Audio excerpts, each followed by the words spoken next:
Hey, my name is Malthus, or Dylan, whatever you want to call me.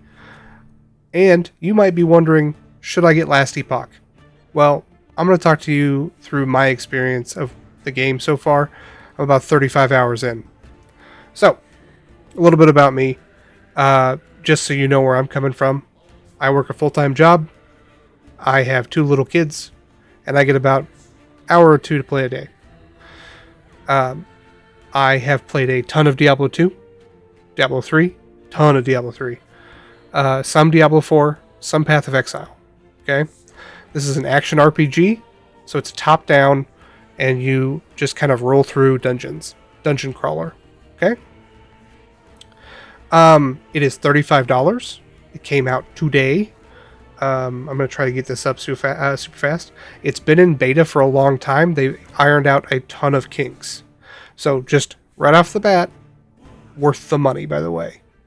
That way, TLDR, worth the money. It costs half of what the other games cost. PoE is free. However, a lot of the convenience items that are things that you really want in a game do cost money, like tabs and a lot of your high-end consumables and trading and stuff. You're going to have spend some money to get. So, in this game, you let's see. We'll start off. They do cycles. It's a time travel game. The story is really good. So if you like action RPGs with good stories, highly recommend this game. There are 5 base classes. Each one has 3 subclasses that you unlock around level 20. And tons of flavor. I made a video yesterday about that. So if you're interested in knowing the different classes to get a little bit more on them, go check that out. But if you like to have a high level of variety, if you're a pet person, like if you like minions, but you're kind of sick of like the undead army, you can also do a druid army with a lot of like flavor. So like scorpions, raptors, all that stuff. And of course bears and wolves. And then we also have like the falconer, who is like a single pet kind of class that you specialize your one little falcon to be hyper specialized. Or you could do a sentinel minion build in which your armor, weapons, and shield become your minions.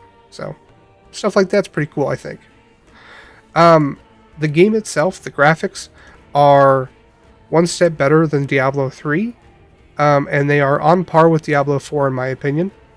I don't like Diablo 4's graphics very much. I think they're very dark and gritty unnecessarily. So I'm just going to kind of do some stuff in the background here while we talk. As you can see up here, it's a time travel based game.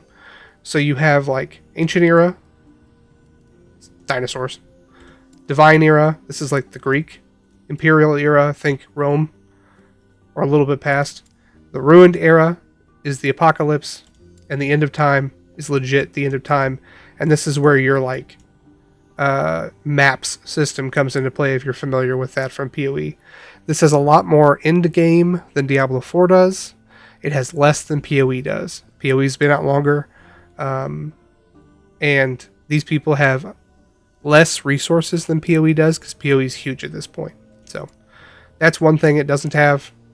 Obviously, it launched today, so the content is a little less prevalent. So, I need something to do while we.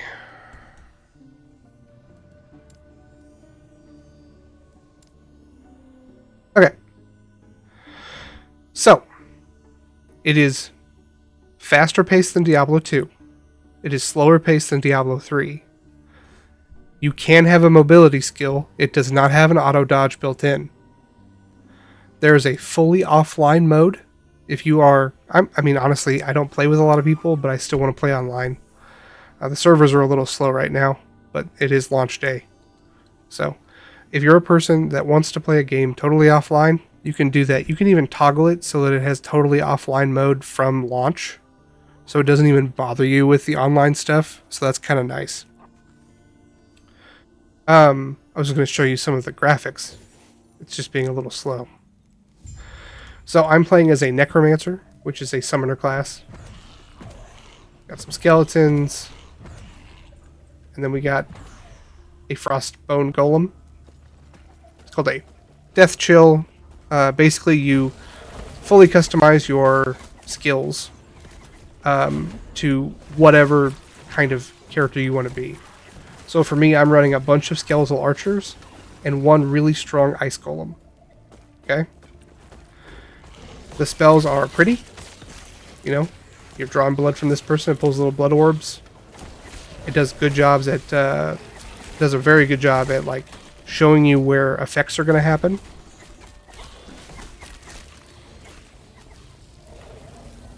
As you can see, it's got like emergent elites that come out of the ground. That's kind of cool. It gets a little annoying sometimes, I'm not gonna lie. Ooh, we just got a legendary. So, thanks. This is my first character since launch, and so I can use all the legendaries I can get. This is a cycle character, which means it's basically a ladder or a season character, depending on what game you're familiar with. Interesting. So, I'll just run around a little bit more. Like I said, you customize every single ability. You get a number of slots to customize, depending on your level. So for me right now, I have the ability to customize my undead soldiers and my golem. But honestly, it could be any two skills. It could be my wandering spirits. It could be my hungering souls. Whatever you want. There's a lot of replayability. So I'll just show you kind of what the skill system looks like. These are all the skills that start out with you. Okay? As you level up, or when you start out and you level, you get these. As you put passive points in, you'll also unlock these. These. This is your base class, your acolyte. And then these are the 3 subclasses. And you also will unlock these as you level. So if we click on my skeletal warrior up here, these are my slots. Click that. And as you can see, these are it's a skill tree for anything you want to do. So for me, I want to have basically all of my skeletons be archers, and I want them to do a lot of damage. So I picked up attack speed here, went down, grabbed another skeleton, came over here. This makes it so that only one of my skeletons will ever be a warrior. The rest will all be archers. And down here, 30% more damage. Okay?